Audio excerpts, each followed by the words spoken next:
Welcome back to INFOCUS. I'm your host, Thuy Phan. Before the break, you got a chance to hear more from the chairman of the political and social movement group Vic Thung and what their take is on the recent transgressions happening in Vietnam.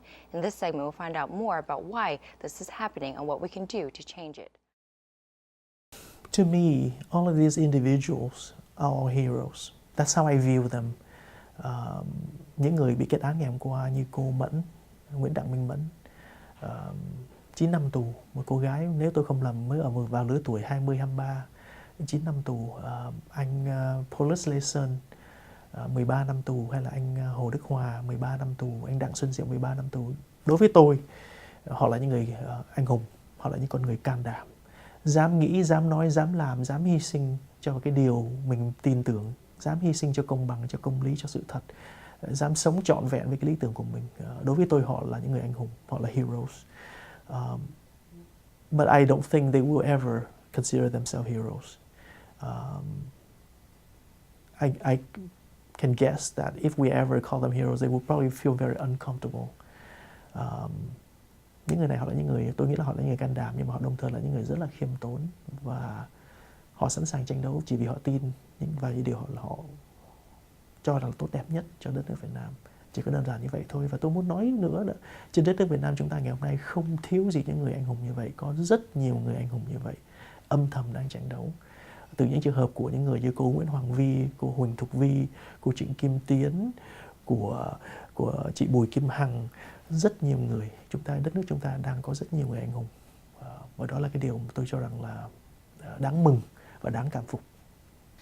While human rights violations in Vietnam are a big source of worry, Do says the problems in Vietnam are multifold, and this is just one small aspect. Human rights violation in Vietnam is a very serious issue, and by far, it is one of the issues that had received a lot of, and rightfully so, it received a lot of attention, especially in light of the trial that just happened less than 24 hours ago.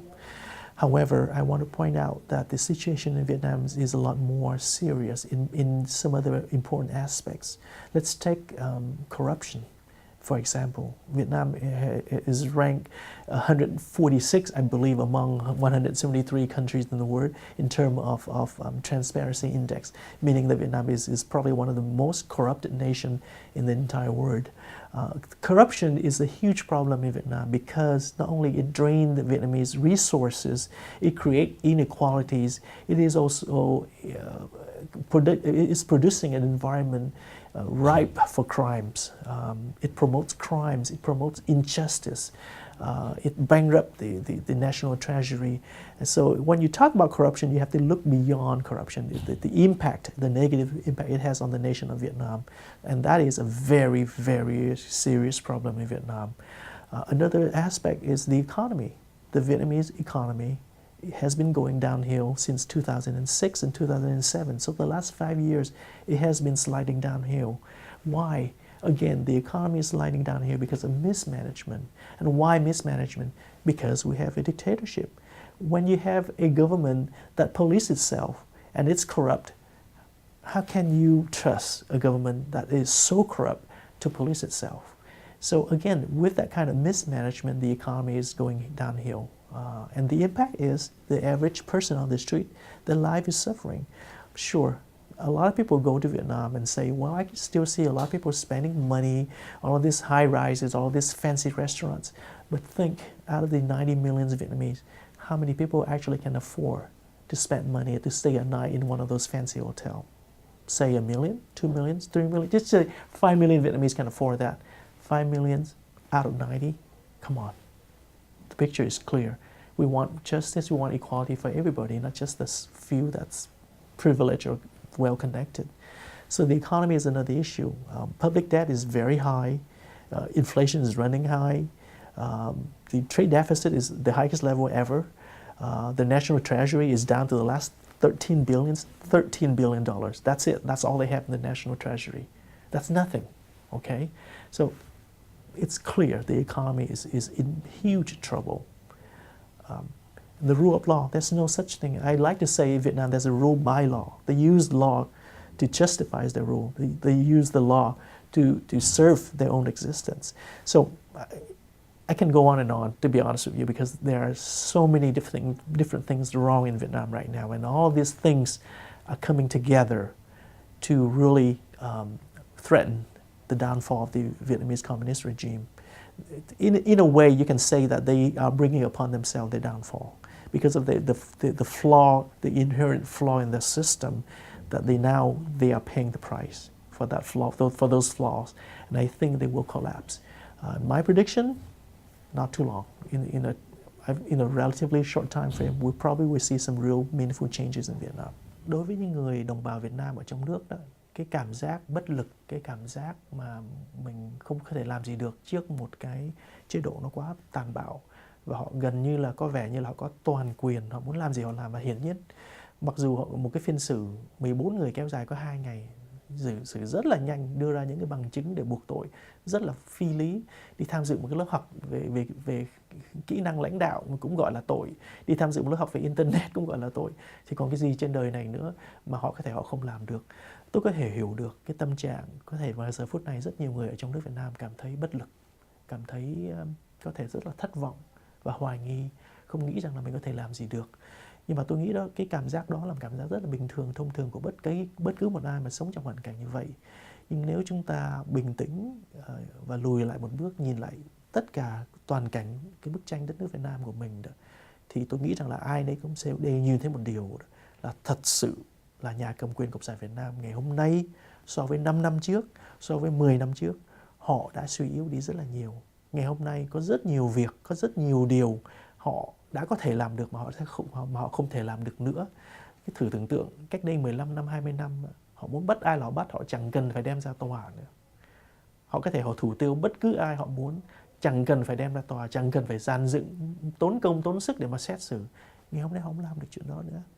Họ cũng phải, mặc dù nó là một phiên tòa rất là khôi hài, rất là phi lý, nhưng mà họ cũng vẫn phải làm cái chuyện đó, bởi vì họ biết là họ không thể nào làm những chuyện họ đã từng làm trong quá khứ.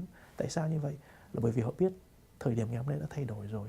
Họ không còn cái sức mạnh như cái thời 15-20 năm trước nữa. Nếu chúng ta nhìn như vậy thì chúng ta sẽ thấy là rõ ràng là họ đang lùi bước từ từ, từng bước một họ đang lùi dần.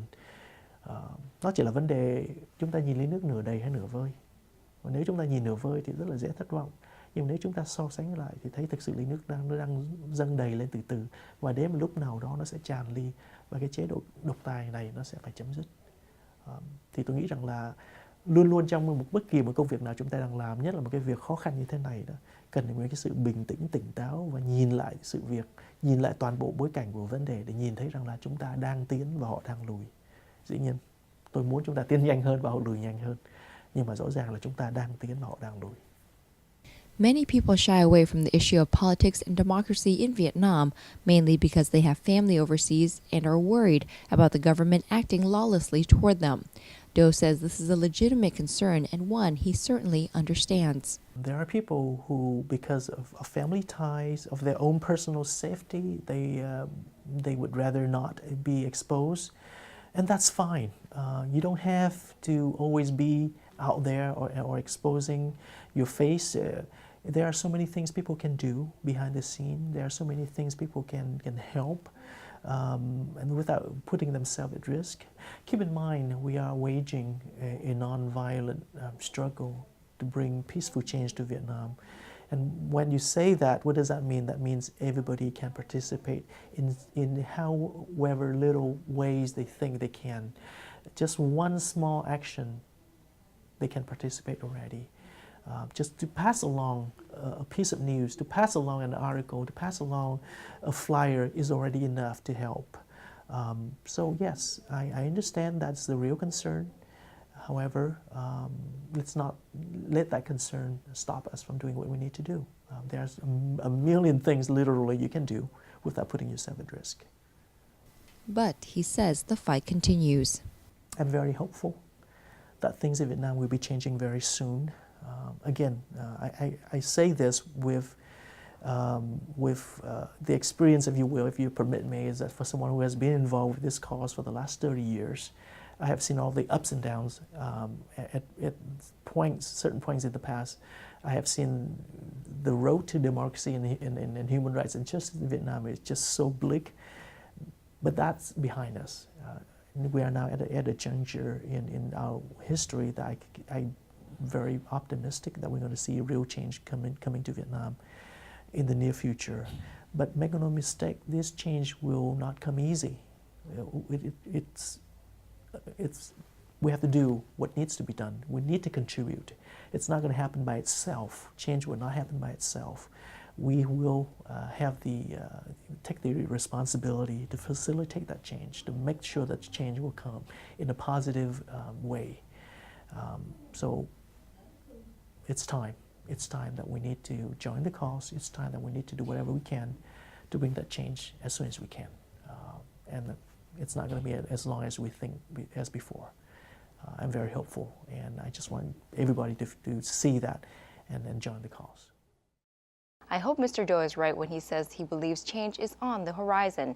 Now more than ever, we must appreciate the blessings and freedoms we enjoy and do our own part, however big or small, to help those in Vietnam in the fight for justice. May the world walk with us and help us bring positive change to the place we call home. Until next time, we hope you learn more, live more, and always stay in focus. Thanks for watching.